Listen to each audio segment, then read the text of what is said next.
The Strange Case of Dr. Jekyll and Mr. Hyde, by Robert Louis Stevenson. Chapter 3. Dr. Jekyll was quite at ease. A fortnight later, by excellent good fortune, the doctor gave one of his pleasant dinners to some 5 or 6 old cronies, all intelligent, reputable men, and all judges of good wine. And Mr. Utterson so contrived that he remained behind after the others had departed. This was no new arrangement, but a thing that had befallen many scores of times.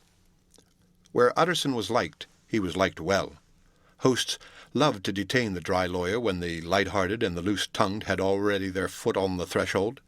They liked to sit a while in his unobtrusive company, practising for solitude, sobering their minds in the man's rich silence after the expense and strain of gaiety.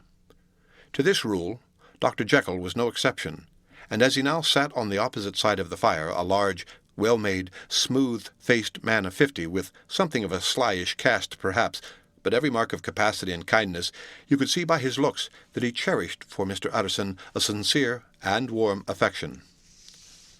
"I have been wanting to speak to you, Jekyll," he began the latter. "You know that will of yours." A close observer might have gathered that the topic was distasteful, but the doctor carried it off gaily. "My poor Utterson," said he, "you are unfortunate in such a client. I never saw a man so distressed as you were by my will, unless it were that hide-bound pedant Lanyon at what he calls my scientific heresies. Oh, I know he's a good fellow, you needn't frown, an excellent fellow, and I always mean to see more of him, but a hide-bound pedant for all that, an ignorant, blatant pedant. I was never more disappointed in any man than Lanyon. You know, I never approved of it," pursued Utterson, ruthlessly disregarding the fresh topic. "My will? Yes, certainly I know that," said the doctor, a trifle sharply. "You have told me so." "Well, I tell you so again," continued the lawyer. "I have been learning something of young Hyde." The large, handsome face of Dr. Jekyll grew pale to the very lips, and there came a blackness about his eyes. "I do not care to hear more," said he. "This is a matter I thought we had agreed to drop." "What I heard was abominable," said Utterson. "It can make no change. You do not understand my position," returned the doctor with a certain incoherency of manner. "I am painfully situated, Utterson. My position is a very strange one. It is one of those affairs that cannot be mended by talking." "Jekyll," said Utterson, "you know me. I am a man to be trusted.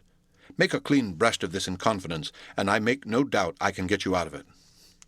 "My good Utterson," said the doctor, "this is very good of you. This is downright good of you, and I cannot find words to thank you in. I believe you fully. I would trust you before any man alive, aye, before myself, if I could make the choice. But indeed, it isn't what you fancy.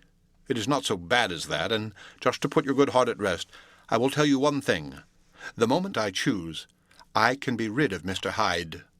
I give you my hand upon that, and I thank you again and again, and I will just add one little word, Utterson, that I'm sure you'll take in good part. This is a private matter, and I beg of you to let it sleep." Utterson reflected a little, looking in the fire.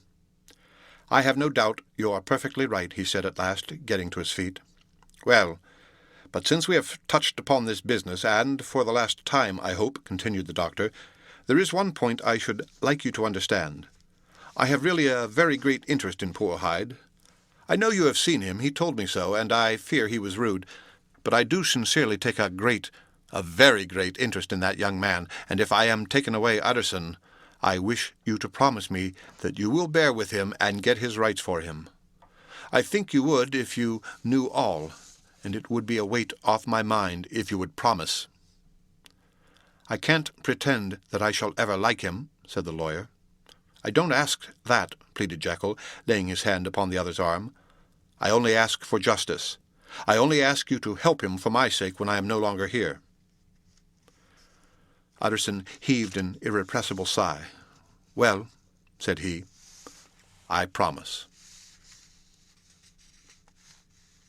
The end of Chapter 3.